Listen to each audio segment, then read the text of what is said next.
और जयपुर नगरी में मुझे आने का सौभाग्य प्राप्त हुआ है।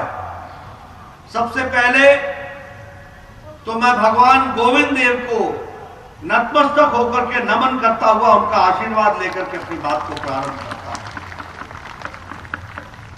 मित्रों, यह जयपुर की भूमि, यह राजस्थान की भूमि, यह त्याग की भूमि है, शौर्य की भूमि है, तपस्वियों की भूमि है, समर्पण की भूमि है।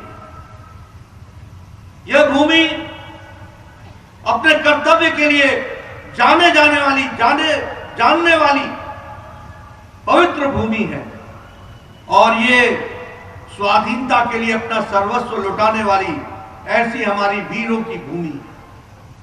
ऐसे भूमि को मैं नमन भी करता हूं और नमन के साथ साथ इस पवित्र भूमि से प्रेरणा लेते हुए आप सबको इस जन आक्रोश यात्रा के प्रारंभ पर शुभकामनाएं भी देता हूं कि आप जरूर सफल होकर इस यात्रा के माध्यम से राजस्थान की जनता की सुध लेंगे, चिंता करेंगे और उनके समस्याओं का निवारण भी करेंगे।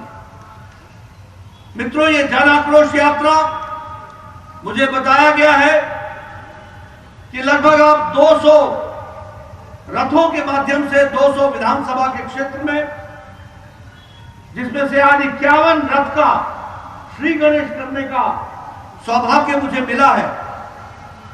ये जन आक्रोश यात्रा में कुल मिलाकर के 200 रथ 200 विधानसभाओं में 75,000 किलोमीटर का सफर करते हुए 20,000 चौपाल लगाएंगे, 20,000 नुक्कड़ सभाएं करेंगे, 20,000 स्थानों पर जनसंपर्क करेंगे और लगभग 2 करोड़ जनता तक अपनी आवाज पहुंचाएंगे और उनका आक्रोश सुनेंगे, उनसे जनसंपर्क करेंगे। ये जो आपने योजना बनाई है, इसके लिए मैं राजस्थान की भारतीय जनता पार्टी की इकाई को, उनके अध्यक्ष सतीश पुनिया जी को, उनकी टीम को और राजस्थान के नेताओं को, जिन्होंने एक साथ मिलकर इस योजना को बनाया है, उसके लिए मैं उनको बहुत बहुत बधाई देता हूं और शुभकामनाएं देता हूं। मित्रों, मुझसे पहले वक्ताओं ने बहुत सी बातें आपके साथ कही हैं और इस गीत में बड़े विस्तार से राजस्थान में पिछले 5 साल में घटने वाली घटनाओं के बारे में जिक्र भी है और गीत के बोल में उसको बताया भी गया है, दर्शाया भी गया है। मैं लेकिन एक बात कहना चाहता हूं। आज चर्चा हो रही थी कि गहलोत साहब ने ये वादा किया था, राहुल बाबा ने ये वादा किया था और वो वादा नहीं निभाया। अरे वादा निभाना तो छोड़ो, वादा तो ये क्या निभाएंगे। लेकिन राजनीति में नेता की नीयत और नियति छोटी छोटी हरकतों से पता चलती है। अगर नेता भामाशाह योजना का नाम बदल करके अगर जन आधार योजना रखे तो इसको ये कहते हैं कि जिल्द बदल दिया, किताब तो वही थी लेकिन जिल्द बदल करके अपने आप को जोड़ने का प्रयास किया। इसमें होता कुछ नहीं है, लेकिन नेता का औकात पता चल जाती है कि सोच कितनी हल्की है। अगर भामाशाह स्वास्थ्य योजना उसको चिरंजीवी योजना बना दिया, क्या सोचते थे कि तुम चिरंजीवी हो जाओगे क्या? ऐसा नहीं होने वाला।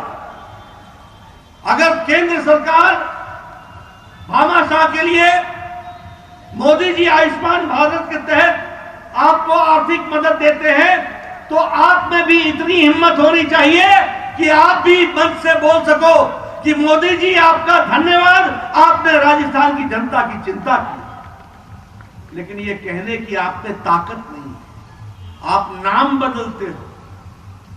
हमारे यहां जो अन्नपूर्णा रसोई चल रही थी तो इनको लगा कि हम कांग्रेस पार्टी के प्रति वफादारी नहीं निभा सकेंगे जब तक हम उसको इंदिरा रसोई नहीं करेंगे।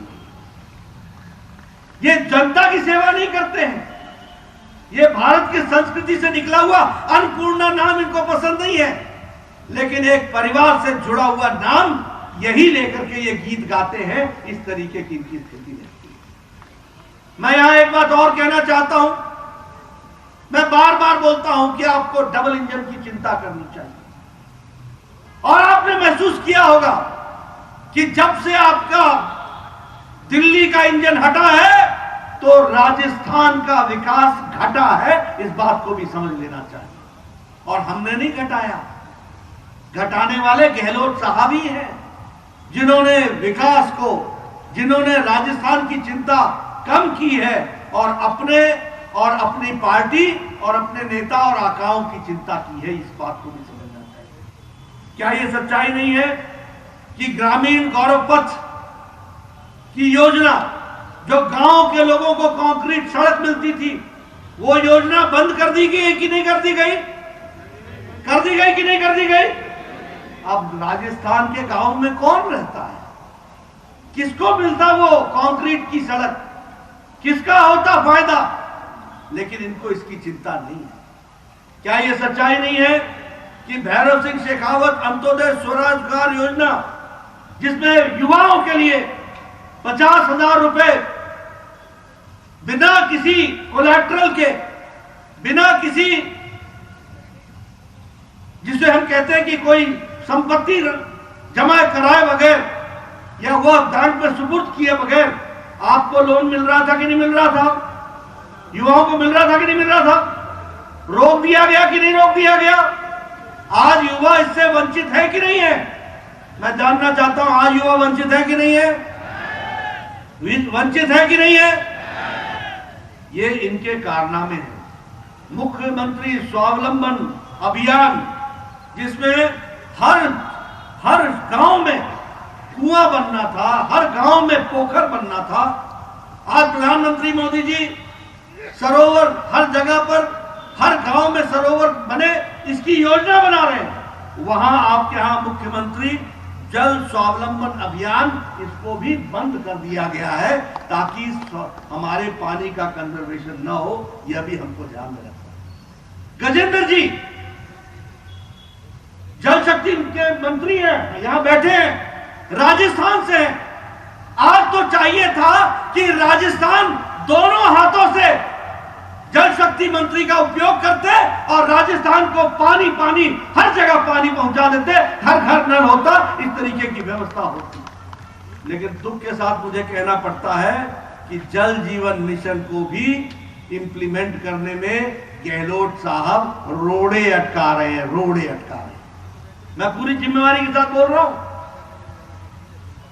राजस्थान के मुख्यमंत्री जल जीवन मिशन को हर घर जल, इस योजना में अड़ंगे लगा रहे हैं और यह भी काम ठीक ढंग से नहीं चल पा रहा है। लेकिन मित्रों, आप देश की तस्वीर देखिए। आज भारत आत्मनिर्भर हो गया। आप बताइए, मोदी जी ने आप लोगों को वैक्सीनेशन लगा करके 219 करोड़ डबल डोज लगा करके मास्क उतरवा दिया कि नहीं उतरवा दिया? मुफ्त लगाया कि नहीं लगाया? मुफ्त लगाया कि नहीं लगाया? जब ये वैक्सीन बन रही थी तो गहलोत साहब और इनकी कंपनी इस वैक्सीन पर प्रश्न खड़ा कर रहे थे कि नहीं कर रहे थे? और फिर बोला था कि नहीं बोला था कि हम ये वैक्सीन नहीं लेंगे, हमको विदेश से वैक्सीन खरीदने की इजाजत दीजिए? कहा था कि नहीं कहा था? और जब मोदी जी ने कहा कि जाओ ले लो वैक्सीन, तो एक हफ्ते में मुड़ करके आए कि मोदी जी हमसे ना होगा, अब आप ही करो और देना भी हमको मुफ्त देना। और प्रधानमंत्री जी ने 219 करोड़ डबल डोज 130 करोड़ की जनता को मुफ्त लगा करके कोरोना से बचाने का काम।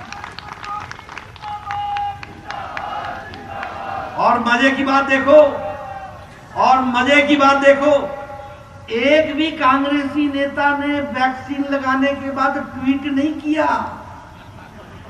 चुपके चुपके आपको बरगलाया और अपने चुपके लगा करके लोगों को गुमराह करने का काम किया। यह भी हमको ध्यान रखना चाहिए। और मैं बड़े आप गौरव के साथ कह सकता हूं कि भारत ने मोदी जी के नेतृत्व में 100 देशों को वैक्सीन पहुंचाई है, वैक्सीन मैत्री में, और 48 देशों को मुफ्त में वैक्सीन पहुंचाई है।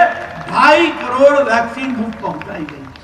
ये भारत, अब भारत लेने वाला नहीं, अब भारत लेने वाला नहीं, भारत देने वाला हो गया है दुनिया में। ये हमारी तस्वीर बनी। उसी तरीके से अगर हम कहें तो हमारी जो इकोनॉमी है, जो हमारी अर्थनीति है, वो दुनिया में सबसे तीव्र गति से आगे बढ़ रही है। और हमारी जीडीपी जो है वो पिछले तिमाही में 7.4% थी और कल जो आया है उसमें 6.8% है।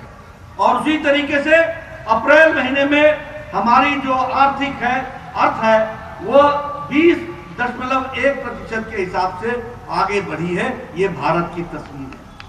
जब चाइना लड़खड़ा रहा है, जब अमेरिका ठीक से खड़ा नहीं हो पा रहा है कोरोना के बाद, जब यूरोप की आर्थिक स्थिति ठीक नहीं है, तो भारत बुलंदी के साथ आर्थिक दृष्टि से आगे बढ़ रहा है। और अब भारत ब्रिटेन को, जिसने 100 साल से ज्यादा हमें राज किया, उसको पछाड़कर 5वें नंबर की अर्थव्यवस्था भारत बन गई है। यह भी हमको ध्यान रखना है। लेदर की एक्सपोर्ट में जो बढ़ोतरी हुई है वो 29% हुई है।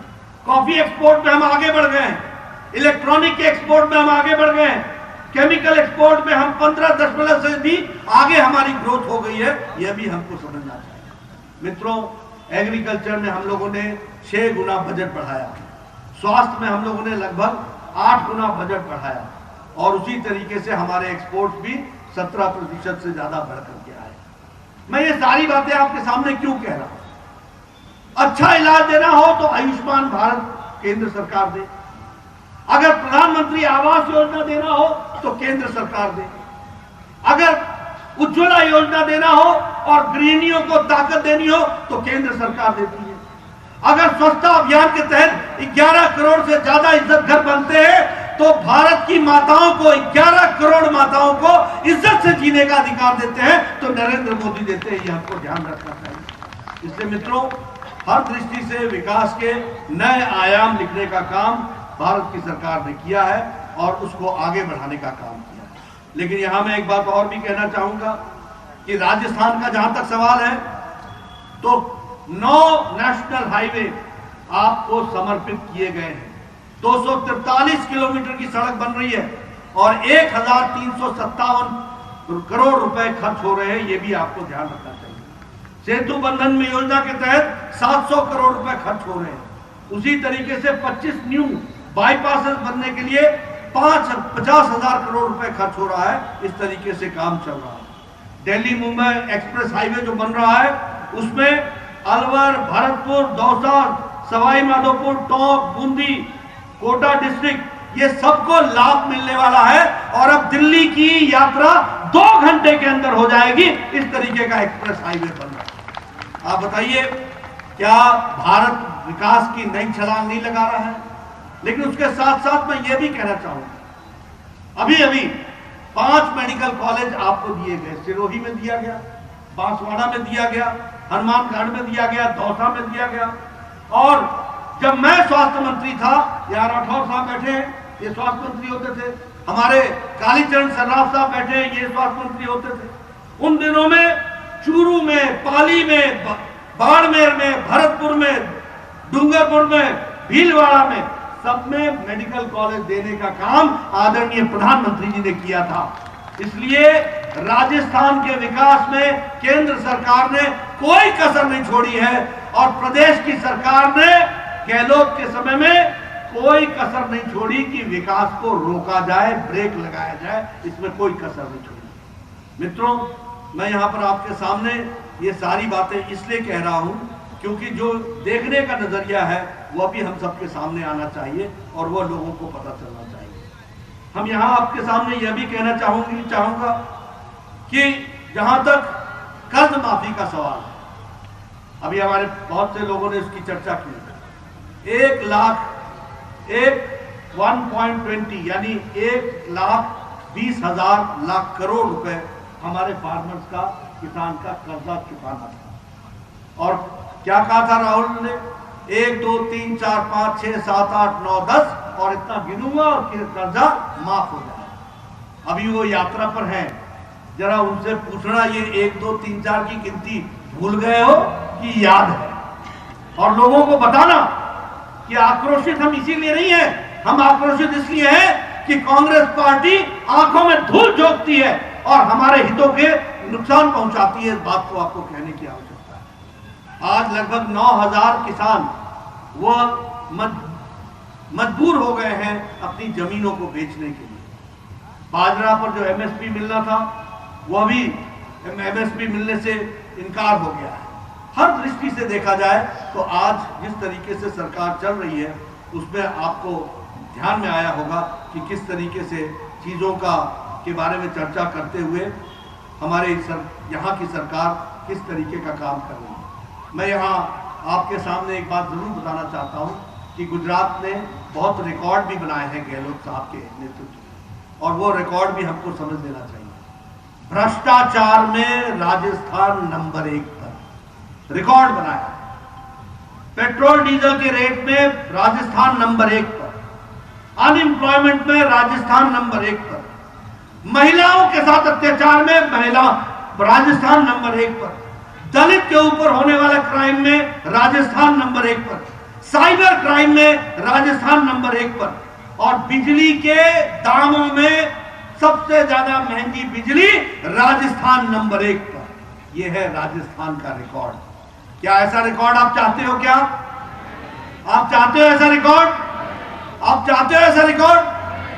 अगर आप नहीं चाहते हो, अगर आप चाहते हो कि आपकी बहनें सुरक्षित रहें, अगर आप चाहते हो कि दलित भाई सुरक्षित रहे, अगर आप चाहते हो कि यहां पर नौकरियों के अवसर बने, रोजगार के अवसर बने, अगर आप चाहते हो कि करप्शन समाप्त हो, और अगर आप चाहते हो पेट्रोल डीजल, मैं दावे के साथ कह सकता हूं 2 बार केंद्र सरकार ने डीजल के दाम घटाए हैं और हमारे प्रदेश की सरकारों ने भी घटाए हैं, लेकिन राजस्थान गुजरात में घड़ियाली आंसू बहाता है। गहलोत साहब वहां जाकर के चर्चा करते हैं और यहां सबसे महंगा डीजल और पेट्रोल बेचते हैं। ये इनका रिकॉर्ड है, इसको आपको समझना चाहिए। ऐसे लोगों को क्या गद्दी पर बैठे रहने देना है? क्या बैठे रहने देना है? क्या इनको मुंह तोड़ जवाब देना है कि नहीं देना है? आज सबसे महंगी बिजली हमारा किसान खरीद रहा है, आज सबसे महंगी बिजली हमारा कंज्यूमर यहां पर खरीद रहा है। कोई शुद्ध नहीं ली जा रही है। आप बताइए, सब यहां पर कम्युनल टेंशन भी बढ़ा कि नहीं बढ़ा? बढ़ा कि नहीं बढ़ा? किसने बढ़ाया? किसने बढ़ाया? कांग्रेस के राज। ये इनका तौर तरीका है। इसलिए मित्रों, मैं एक ही बात आपको कहने आया हूं। आज तो आपने जन आक्रोश यात्रा की प्रारंभ किया है। 200 विधानसभाओं में जाना है, 20,000 नुक्कड़ सभाएं होनी, 20,000 चौपाल होने, 20,000 हमारे गांव में बैठकें होनी है, 2 करोड़ लोगों को आपने संपर्क करना है। ये जो आक्रोश है उनकी सुध लीजिए, लोगों के साथ जुड़िए, लोगों को इन सारी बातों के बारे में बताइए कि किस तरीके से छोटी सी गलती से कितना नुकसान हो जाता है। इस बात को भी समझाने की आवश्यकता है। मुझे पूरा विश्वास है कि आप सब लोग इस जन आक्रोश यात्रा में अपने आप को समावेश करेंगे, पूरी ताकत लगाएंगे, जनता तक जाकर के जो आक्रोशित जनता है उनकी आवाज सुनेंगे और उनकी आवाज को आप संजो करके आने वाले समय में जनता की आवाज को लेकर के आप बुलंद करेंगे और आने वाले समय में आप यहां पर विशुद्ध भारतीय जनता पार्टी की सरकार बनाएंगे। इसके लिए आप काम करेंगे ताकि राजस्थान का विकास फिर से शुरू हो। यही मुझे आपसे कहना है। आपने मेरी बात बहुत शांति से सुनी। आपका बहुत बहुत धन्यवाद। जय भारत, जय राजस्थान।